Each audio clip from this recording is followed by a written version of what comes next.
हिंदुओं को एकजुट हो जाना चाहिए और हिंदुओं की संख्या अधिक चाहिए बढ़ाना, तभी ऐसे कट्टरपंथी जिहादियों से बदला हम ले सकेंगे। रोहिंग्या घुसपैठ को पहले रोकिए, फिर टोकिए, फिर ठोकिए। अगर आज नहीं ठोक पाओगे तो फिर कभी नहीं। जैसे वहां हिंदू पीटे जा रहे हैं, वहां कट रहे हैं, उसी तरह भारत में भी पीटे जाएंगे, कटेंगे। हिंदू को अब एकजुट रहने की आवश्यकता है, सावधान होने की आवश्यकता है। बाबा बागेश्वर धाम के पीठाधीश्वर धीरेन्द्र शास्त्री जी ने जो भी उन्होंने कहा है, बिल्कुल उन्होंने सत्य कहा है। इसका हम समर्थन करते हैं। क्यों? कट्टरपंथी जिहादियों की संख्या जहां अधिक है और हिंदुओं की संख्या कम है, वहां हिंदुओं से पूछो कितना अत्याचार कर रहे हैं। संस्कृति सनातन को भ्रष्ट करने में लगे रहते हैं, कहीं उनके त्योहारों पर भ्रष्ट करने में लगे रहते हैं।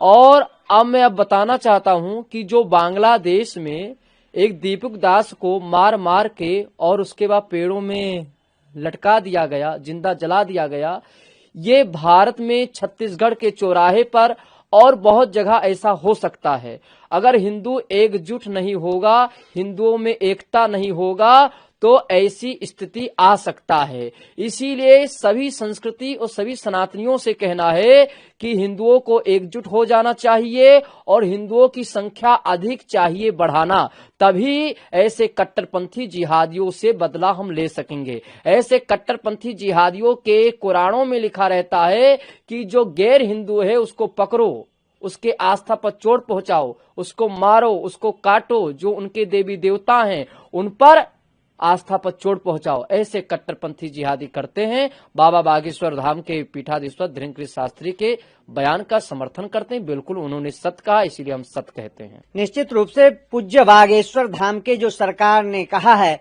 वह 100% सही कहा है। वो समय दूर नहीं है जिस तरह बांग्लादेश में एक दलित व्यक्ति को पीटा जाता है, मारा जाता है, उसको जिंदा जलाया जाता है, उसके घर परिवार को पीटा जा रहा है, और एक व्यक्ति के कारण, जोगिंदर मंडल के कारण, जिन्होंने जो है अपनी सत्ता और अपनी जो है पद प्रतिष्ठा पाने के लिए लाखों हिंदुओं को जो है प्राण जो है लेने का काम किया है। मैं पूछना चाहता हूं, देश में रहने वाले जय भीम बोलने वाले रावण वो कहां हैं? सेकुलरिज्म पाठ पढ़ने वाले वो लोग कहां हैं?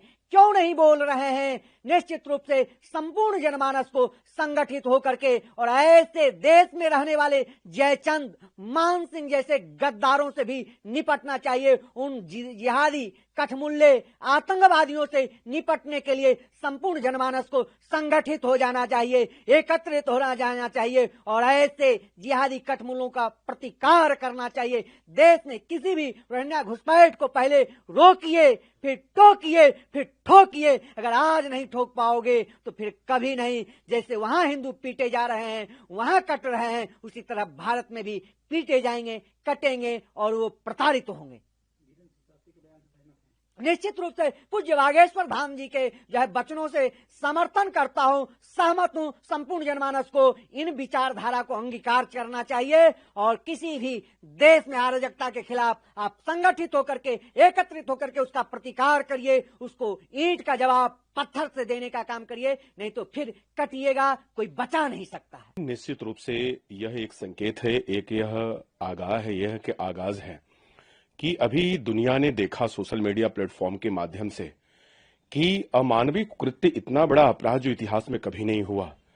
और यह सबसे बड़ी बात केवल हिंदू के लिए नहीं है, यह मानवीय मूल्यों को देख करके अगर देखा जाए तो इंसानियत और मानवता की अगर हम बात करते हैं तो ये सब मिलकर के अगर देखा जाता है तो यही निकल करके आती है कि इतना बड़ा जघन्य अपराध शायद मानव समाज में ऐसा कभी नहीं हुआ है।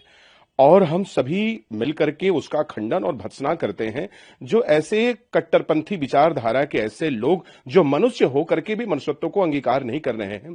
क्या कहा जा सकता है? यह कहीं ना कहीं यह संकेत करता है कि हिंदू को अब एकजुट रहने की आवश्यकता है, सावधान होने की आवश्यकता है।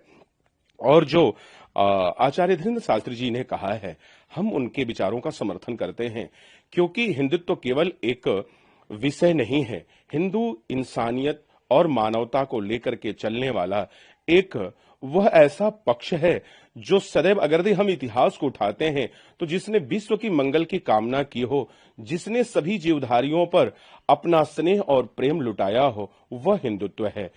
तो निश्चित रूप से मैं धीरेन्द्र शास्त्री जी के विचारों का मैं स्वागत करता हूं।